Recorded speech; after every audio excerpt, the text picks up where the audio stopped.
Time nung usong-uso yung halaman, talaga naman na ang mahal-mahal ng rubber tree na ito. Tapos ayun, ang hirap niyang patubuin kaya. Then, hindi ko alam kung saan ako pupokus kasi ang dami oh.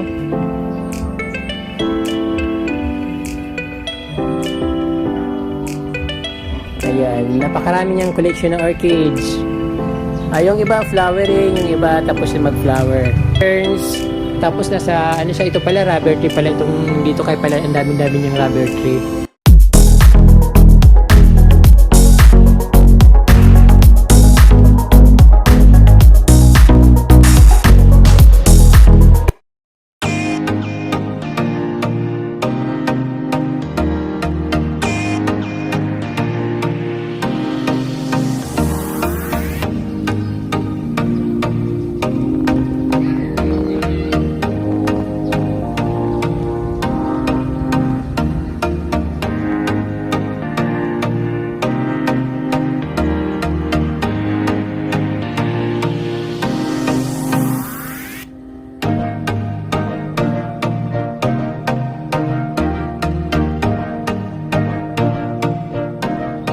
Magandang araw sa inyo muli mga kapromdi. Nandito po ako sa Barangay Salugon, San Jose, Camarines Sur.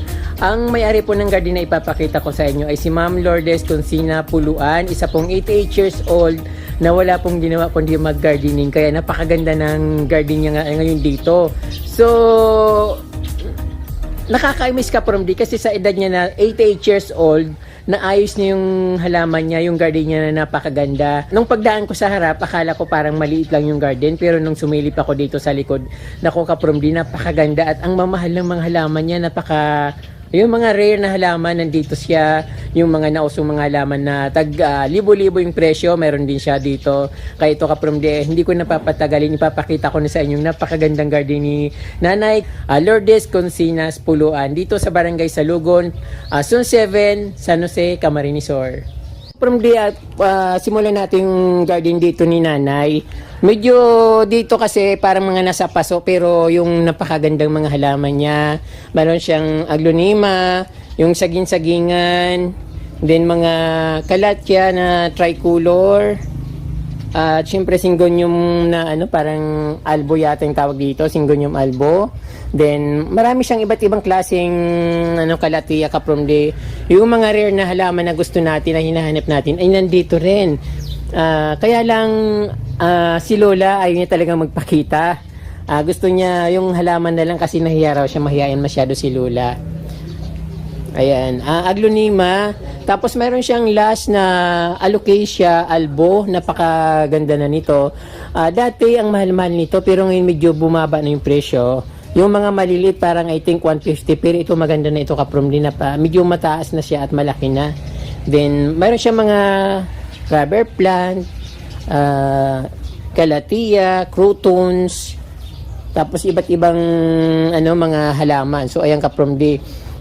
Nahiya akong magbanggit ng mga pangalan, baka magkamali ako. Kasi papakita ko na lang sa inyo. Alam niyo naman yung mga pangalan yan. So ayan mga halaman dito ni Nanay. So,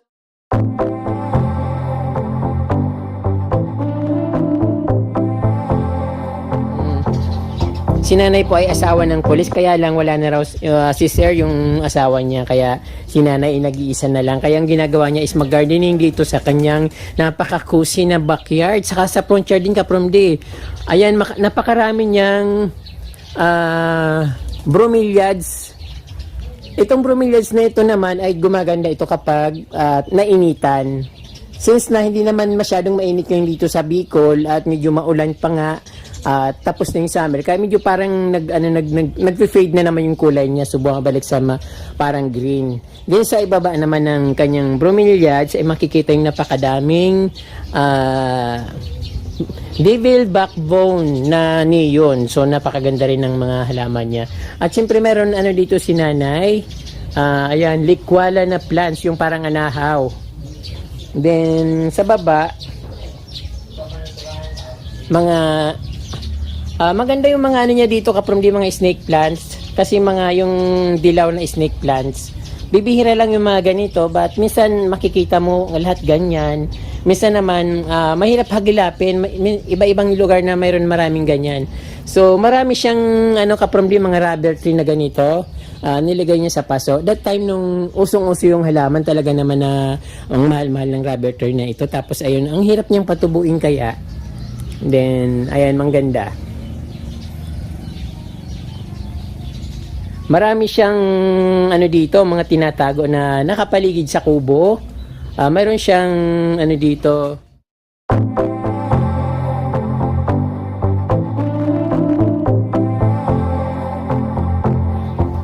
Biyo ang tawag nito sa amin, pero yung anong tawag dito is bird nest ferns. Yan, may mga kalatia, yung sabi ko nga sa inyo, marami siyang rubber tree.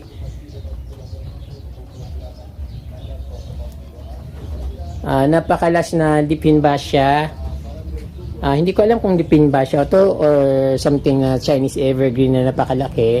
Then dito naman sa bandang kanto ng bahay ni nanay or ni Lola, mayroon siyang fiddlelip plants. Ayan, medyo maliit pa siya. Then, rubber tree, Calathea zebra, Alocasia zebrena, ang dami, mga Calathea, mga bird nest ferns na nasa paso. Insulin plant na variegated, meron siyang cypress, at ang pikara at napakalash na Calathea silver something, basta Calathea siya. Then ang lush na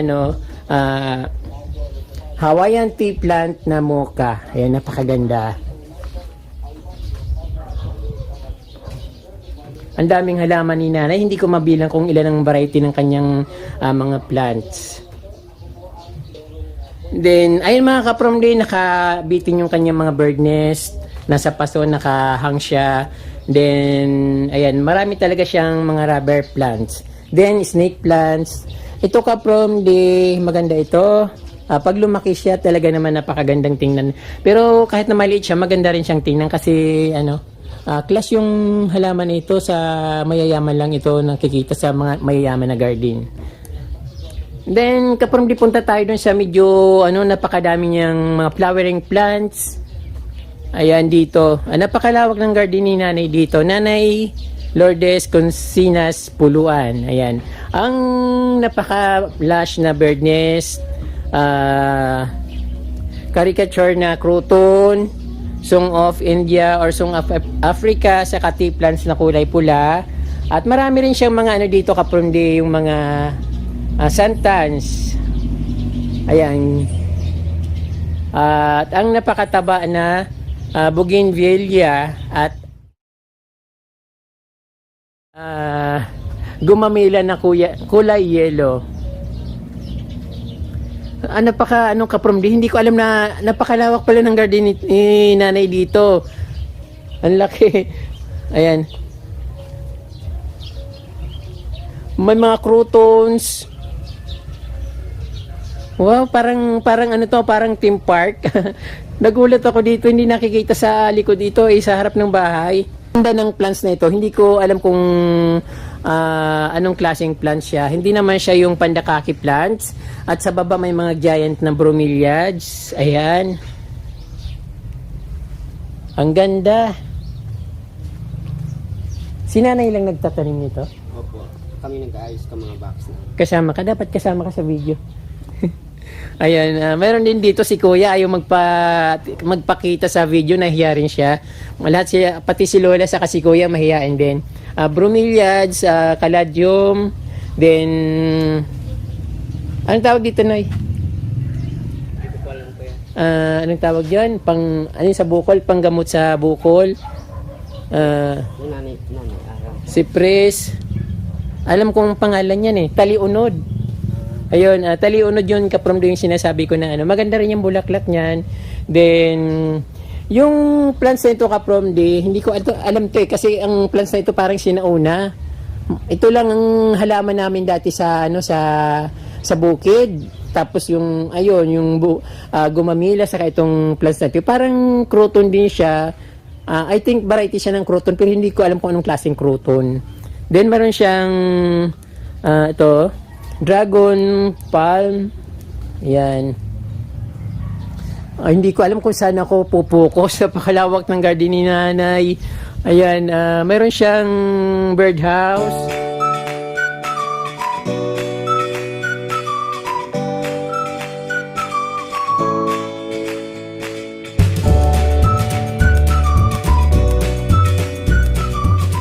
At napakaganda ng anong kapromdi, ng kanyang pagkaayos. Ang kasama lang ni Lola ay yung kasama niya dito, si Kuya. Kato kayo? Ariel? Kapromdi, ang kasama dito ni Lola ay si Ariel. Hindi po ako yung kapromdi, magkato kayo kami kasi nung narinig niya yung pangalan ko, nagpakilala ko, tawa siya ng tawa, yung pala Ariel din ang pangalan niya. So ayun kapromdi, mayroon silang kalapati, Pigeon House. Pigeon House, napakaganda rin tingnan. Tapos, ayan kapromdi, ang ganda-ganda ng kahoy dito, ang laki. Anong tawag dyan, ibong lew? Ano po? Ayan, napakalaki ng puno. Tapos, sa ibaba, puro halaman. Hindi ko alam kung saan ako pupokus kasi ang dami,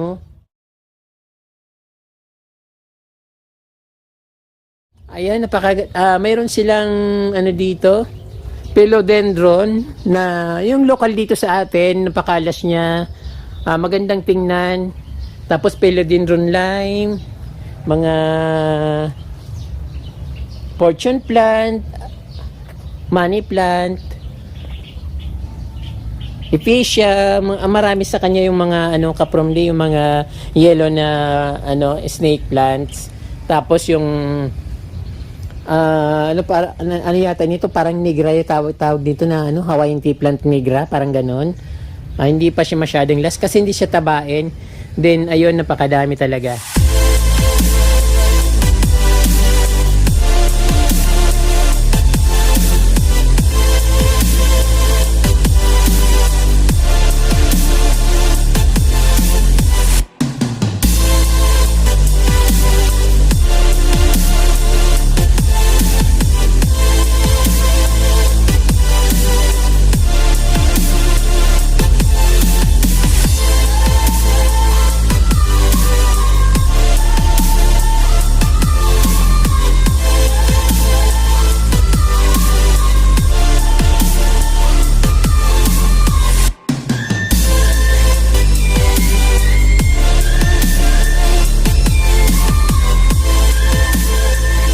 Then, meron din siyang mga andito, halaman na yung namumulaklak. Sabi parang yata, ito yung parang, anong tawag dito, yung luyang dilaw? Ito pala yung luyang dilaw kapromdi. Akala ko dito ay kala ko yung ground orchids, luyang dilaw pala siya. Kasi yung niya, yung bulaklak niya parang orchids. Yung turmeric kapromdi, pag hindi yung hindi nakakaalam ng luyang dilaw, yan ay turmeric. Ayan, napakadami. Saka ang gaganda ng kapromdi ng bulaklak. Parang orchids din siya, Mahaba. Meron siyang mga may mga tawag doon, mga ginseng plant, Korean ginseng plant, CC plant. Ayan, dami.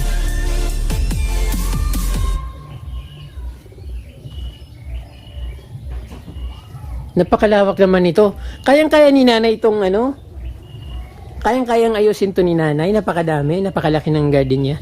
Inaayos mo na yung box or bilog. Saka pag nalagyan nyo ng lupa, siya na magtatanong. Oo. Dapat kasama ka dito. Para maganda. Ayan kapromdi, napakalawak ng garden dito ni nanay. Mayroon din silang piggery doon nakatago na pero malayo sa bahay nila. At ang taba-taba ng kanyang likwala dito, marami siyang likwala. Tapos mayroon din siyang konting mga mayana. Paradise na paradise yung dito dating. At napaka-presko dahil malalaki ng mga puno. Ayan, parang napaka-nature. Very nature naman yung garden ni nanay dito.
Ayun, cozy, napaka-presko, tapos limliman pa siya nasa ilalim pa siya ng malaking akasya.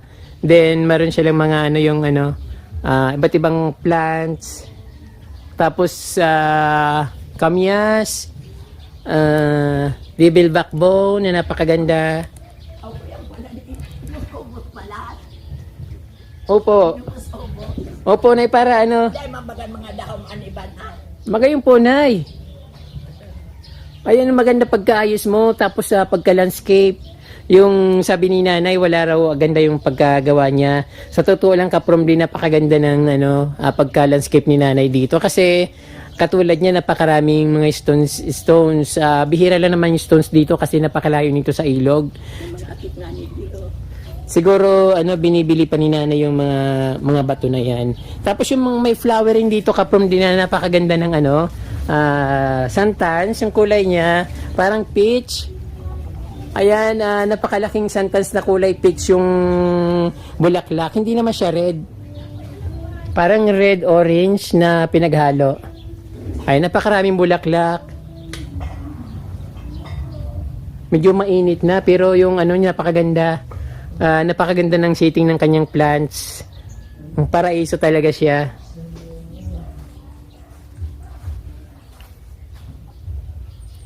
Halos nung una raw ginawa nila, naglagay muna na sila ng mga bato tapos nilagyan nila ng lupa sa kanila nilagyan ng halaman. So ngayon yung punong-puno ng halaman at napakagandang ng tingnan.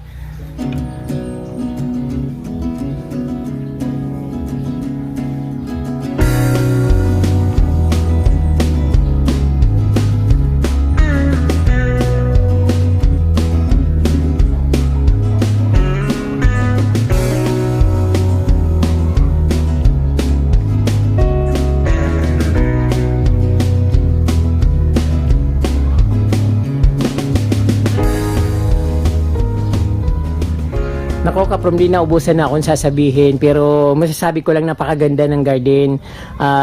Lang ito, kaprom, di natsambahan ko lang. Nakita ko kasi medyo maayos yung garden sa harap. Pero yung harap niya, maliit lang yung garden niya sa harap kasi parang yung bahay almost nasa malapit na sa sidewalk, kaya parang sabi ko para maganda yung garden niya kahit maliit, maganda. Pero nung pumunta ko dito sa likod, yung sumilip ako at tinatawag ko yung tao kasi walang sumasagot sa labas, ayun, nakita ko yung napakagandang garden dito at napakalawak.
Wow, very refreshing. Lalo ganitong oras, alas 10 ng umaga, napakainit sa labas, din dito sa ilalim ng ang sarap na ilalim ng mga puno, tapos napapaligiran ng mga halaman.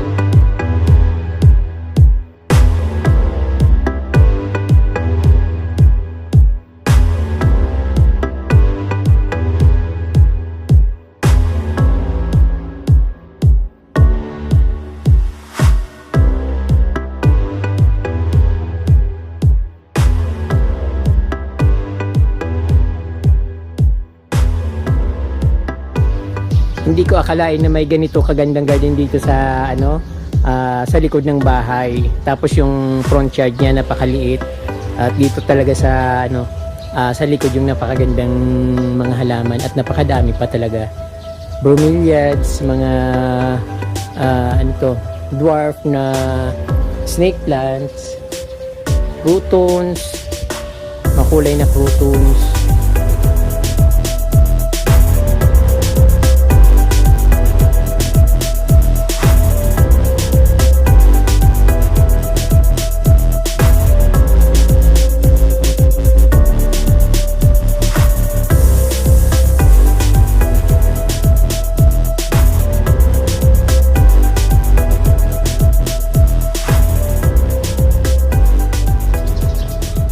Dito naman sa gilid ng kanilang bahay, yung pinakabahay nila Kapromdi, ito naman makikita dito. Mayroon siyang mga yellow bell, bird of paradise, mayana, mga flowering plants, santans. Ayun, may mga mayana siya dito sa gilid ng bahay. Tapos syempre yung mga favorite ng marami, favorite ni Lola, favorite ni Nanay, favorite ni Ate, yung mga orchids, ayan. Dito muna Kapromdi, tingnan natin yung pagka-sitting dito sa baba. May mga bromeliads, yung mga pinya-pinyahan. Ayan, napakarami niyang collection ng orchids. Yung iba flowering, yung iba tapos yung mag-flower.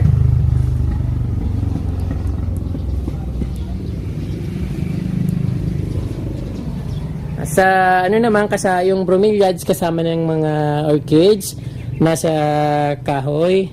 Medyo na yung kahoy, medyo luma na, siguro konting na lang, babagsak na siya. Pero okay pa rin yan, matibay pa rin naman siguro yan.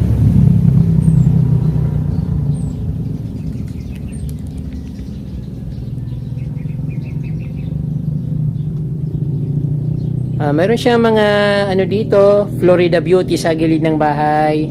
Mayroon siyang another rubber tree or rubber plants. Florida Beauty with rubber plants. Ayan. May mga croutons sa harap ng bahay. So ito Kapromdi yung front yard ng bahay ni Nanay or bahay ni Lola. Maliit lang siya pero napakaganda. Kaya sabi ko i-try ko na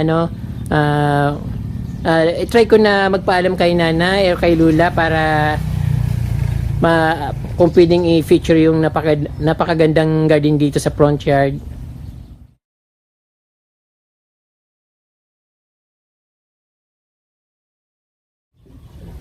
Then ito Kapromdi yung halaman niya sa sa pinaka front yard niya, yung sa may bintana sa harapan ng bahay. Croutons. Ayan, mga croutons, snake, rubber tree. Then ayun, maganda rin siya Kapromdi.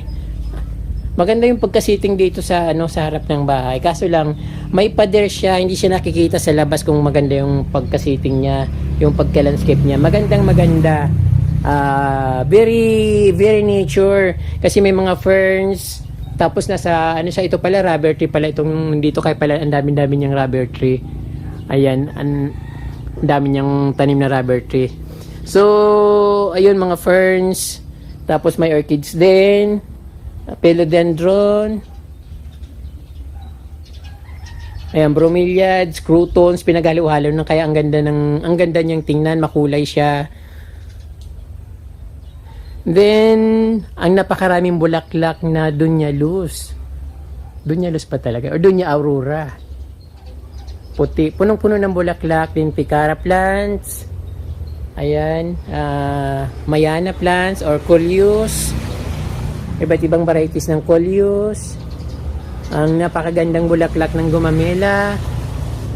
Dunya Luz na napakaganda. Iba yung bulaklak nito Kapromdi, medyo light siya. Unlike yung other, medyo parang matingkad yung kulay, pero ito light lang. So ayan, napakaganda talaga. Ayun, yung bahay ni Nanay Lourdes Consinas Puluan dito sa Salugon, Barangay Salugon, San Jose, Camarines Sur. Mayroon siyang ano dito, likwala na napakaganda. Ito yata yung mahal na likwala. Kasi may parang dalawang klase yata yung likwala, yung medyo parang abanico, tapos ito yung ano, yung isang variety. So ayun.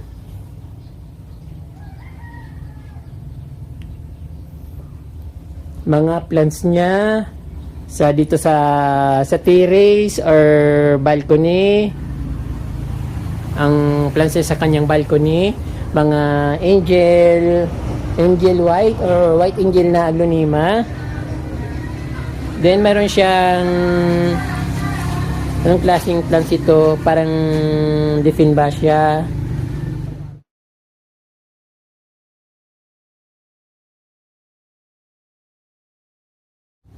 Meron siyang silum. Ayun, orange Hawaiian tea plant, picara plant. Ito parang Florida Beauty na kulay yellow. Then sa loob may Birkins, medyo nasa loob na kasi ng balcony ni Lola. Then yung merong silum. Ayan.